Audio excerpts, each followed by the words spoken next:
ഇതാ ഒരു യാത്രയ്ക്ക് പോകാട്ടോ. അപ്പൊ ഞങ്ങൾ ഇതേ മൂന്നാൾ മാത്രമേ ഉള്ളൂ. കണ്ണെന്ന് വെച്ച് സ്കൂളിൽ പോയി. അപ്പൊ എന്റെ മുഖം ഇരിക്കണ കാണുമ്പോൾ മനസ്സിലാവില്ല, എനിക്ക് ഭയങ്കര വിഷമ. പുറത്ത് ചിരിക്കണമെന്ന് നോക്കണ്ട. എന്താ പറയാ, എന്താന്ന് ചോദിച്ചു കഴിഞ്ഞാൽ അത്ര കരയാൻ പാകത്തിന് മുട്ടി നിക്കാട്ടോ.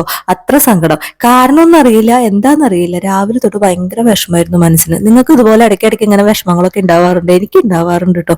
അപ്പൊ എന്റെ വിഷമം മാറാനുള്ള ഒരു വഴിയാണത്. എനിക്ക് എവിടേക്കെങ്കിലും പോയി ഒന്ന് പുറമൊക്കെ ഒന്ന് കണ്ട് ഒന്ന് ചുറ്റിക്കറങ്ങി വന്നു കഴിഞ്ഞാൽ എന്റെ എല്ലാ വിഷമവും മാറും, ഞാൻ ഹാപ്പിയാവും. അപ്പൊ ഇന്നിപ്പോ പോയത് നമുക്ക് ഒന്ന് അങ്കമാലി വരെ പോണായിരുന്നു. പിന്നെ എനിക്കൊരു ഡ്രസ്സ് എടുക്കാനും കൂടെ പോകണം. നമുക്കൊരു ഫംഗ്ഷൻ വരാണ്. അപ്പൊ എനിക്കൊന്നും പുതിയതില്ല ചേട്ടാ, ഒരെണ്ണം എടുത്ത് തരുമോ എന്നും പറഞ്ഞ് പോയതാട്ടോ. അപ്പൊ ചെന്നപ്പോ തന്നെ എനിക്ക് ഇഷ്ടമായി ഒരെണ്ണം എടുത്ത് കയ്യെ പിടിച്ചു. പക്ഷെ എന്റെ ചേട്ടനത് ഇഷ്ടമായില്ല. അപ്പൊ അത് കാരണം അത് അവിടെ വെച്ചു.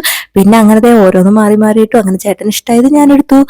അങ്ങനത്തെ ഒരു കുഞ്ഞു ഷോപ്പിംഗ് കേട്ടോ. കുറെ കാലങ്ങളായി എപ്പോ എന്ത് ഷോപ്പിങ്ങിന് പോയാലും ഞാൻ ആകെ പോവാറുള്ളത് ടോപ്പ്, ചുരിദാർ ടോപ്പ് മാത്രാട്ടോ. ഇപ്പൊ എനിക്കത് മടുത്ത്. അപ്പൊ അത് കാരണം ഒത്തിരി വെറൈറ്റി പിടിക്കാന്ന് വെച്ചു. അപ്പൊ ഇത്രേ ഉള്ളൂ. Okay, bye, see U.